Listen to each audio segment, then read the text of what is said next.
lá combatentes do Norte da guerra. A gente continua aqui em Dubai, logo logo já vamos estar no Brasil. Eu vou tentar fazer nessa sexta-feira já a primeira live. Assim que eu pisar no Brasil, a gente já vai fazer a primeira live aqui. Aqui no exterior está um pouco complicado, mas a gente não pode deixar de comentar os assuntos. Uma coisa que eu quis saber na Rússia é como os russos veem, né, a figura aí do Mikhail Gorbachev, ou Gorbachev, como alguns chamam. Então, eu conversei com muita gente, né? Você olha o pessoal mais jovem que não viveu a transição da União Soviética para a Rússia e não viveu principalmente os anos de sofrimento, os anos 90, né? Que houve muito suicídio, muita gente empobreceu, foi um negócio pavoroso. A Rússia quase foi dividida. Esse pessoal só viveu, era Putin. Então tudo que eles sabem é o Putin, para o bem ou para o mal. Então tem gente que acha o Putin um grande estadista e outros, lógico, você sempre vai ter gente que discorda. Até porque essas pessoas não conheceram outra realidade. Mas quando você pega a pessoa um tanto mais madura, que conheceu os anos Gorbachev / Yeltsin, está conhecendo era Putin, a coisa muda de figura. Por que isso? Na União Soviética, você tinha uma coisa que é importantíssima, que é um estado de bem-estar social, que existe no Brasil, tá, gente? Existe. Existe para alguns funcionários públicos aí que ganham bem. Aí existe, né? Você vê o cara aí que tira aí seus 50 mil reais, aí 40 mil, pô, ele tem um estado de bem-estar social dele, porque ele vai ter uma aposentadoria garantida, ele pode pagar um bom plano de saúde, tudo que você pode pensar, né, com o salário dele, ele tem. A grande maioria, não. E é o que acontecia na União Soviética. Você não tinha um salário tão bom, mas você não pagava pelo aquecimento, né? A escola de boa qualidade, saúde pública excelente, transporte muito barato, né? Então, assim, você tinha benefício, as férias você poderia escolher viajar, o pessoal tinha colônias de férias, uma série de coisas aí. O trabalhador na União Soviética, de qualquer atividade laboral, ele tinha muitos benefícios. Então, mesmo que o salário não fosse tão alto se comparado ao Ocidente, ele tinha um padrão de vida muito bom. Essa é que é a verdade. Quando entra o Gorbachev, que ele fez aquelas mudanças atabalhoadas, tudo isso morreu. Você vê uma série de privatizações abusivas aí que aconteceram, né? E simplesmente se quebrou a Rússia. Essa que é a verdade. O Gorbachev, ele é uma pessoa que não tinha consciência nenhuma disso. E o Yeltsin também, assim, o país foi uma debacle horrível. Então quem viveu isso daí? Que o cara sai, né, de um sistema em que todo mundo tinha um padrão de vida razoável, né, para de repente ele se tornar um miserável, lógico que essa pessoa não vai gostar do Gorbachev. Isso é todo mundo que tem consciência, tá? Quem conhece, eu nunca vi ninguém falar bem do Gorbachev, essa é que é a verdade. A União Soviética tinha seus problemas? Sim, tinha muitos, como os Estados Unidos tem, a China tem, todo país tem. Mas não era motivo para ele ter destruído o estado de bem-estar social. Ele precisaria ter feito uma transição, coisa que ele não fez, ou por não saber, ou por uma intenção outra qualquer, a gente não sabe disso. Mas o fato é que ele destruiu uma das coisas mais importantes, que era esse estado de bem-estar social da União Soviética, que é uma coisa que hoje o Putin tenta resgatar. Por exemplo, teve vários casos aqui de brasileiros que estavam com a gente e que precisaram procurar o serviço médico na Rússia agora e falaram que era excelente. Transporte público, eu mostrei para vocês, né? Um trem lá no subúrbio de Leningrado, o pessoal pegando e tranquilo.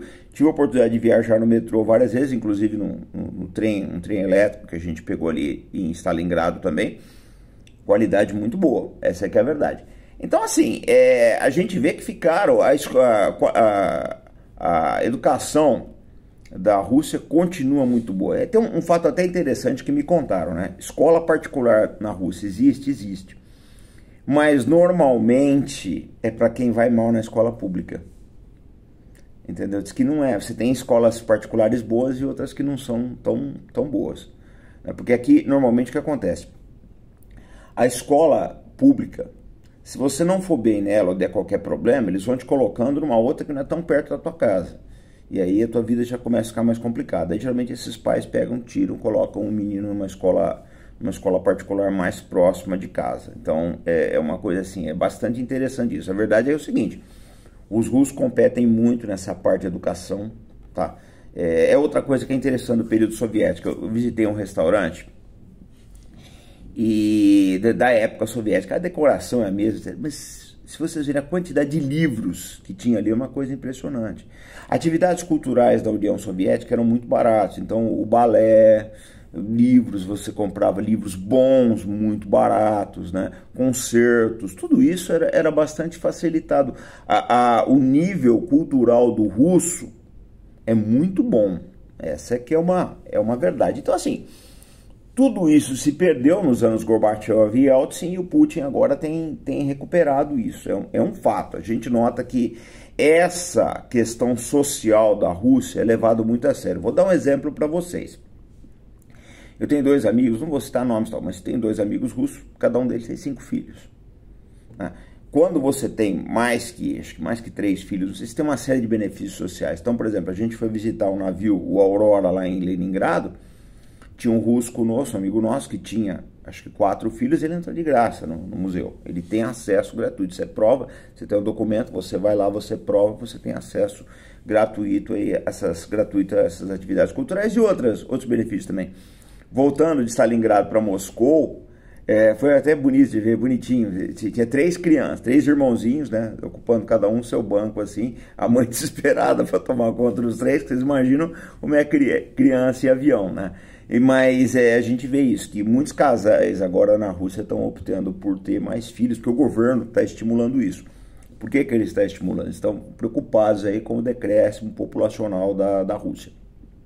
Outra coisa também que é bastante importante é o afluxo de gente da Europa Central. Então eu encontrei muita gente lá, você tem gente do Tajiquistão, vi muita gente do Uzbequistão, muitos dos motoristas de táxi que eu peguei, eles têm um sistema lá chamado do Yandex, que é tipo o Uber nosso, só que é o sistema russo. Muito bom também, achei excelente.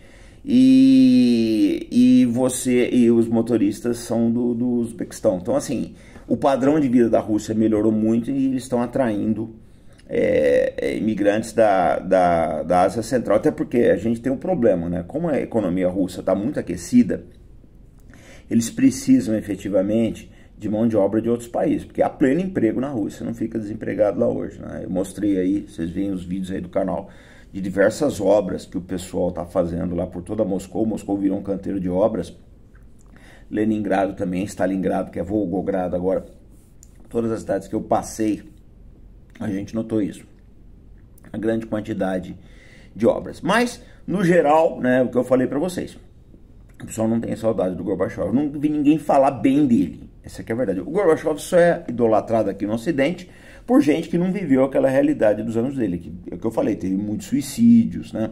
Muita gente perdeu tudo, as pessoas amarguradas com a vida. O Putin fala na entrevista com o Oliver Stone que a dissolução da União Soviética foi a maior tragédia do país, porque do dia para a noite 25 milhões de russos que moravam em outras repúblicas ficaram sem o celular. E outra coisa também, gente, o Gorbachev, ele desprezou a opinião pública. Havia uma opinião pública desfavorável à dissolução da União Soviética. Ele fez isso à revelia. Ele fez o que a gente chama na Marinha de quero Marinha. Eu quero isso e acabou. Então, assim, o Gorbachev é uma figura que só tem prestígio no Ocidente. Para os russos, ele é, no mínimo, uma tragédia, ou coisa que eu prefiro não publicar aqui. Então deixem depois as dúvidas de vocês sobre a Rússia nos comentários, a gente vai colocando aos poucos aqui para vocês, tá? Mas eu só vou dizer uma coisa, pessoal, se vocês quiserem saber o que é a verdadeira Rússia, vocês têm que ir lá e conhecer, tá bom? E a gente volta daqui a pouco então, sempre com responsabilidade, compromisso e fé no Brasil, pessoal. Até mais!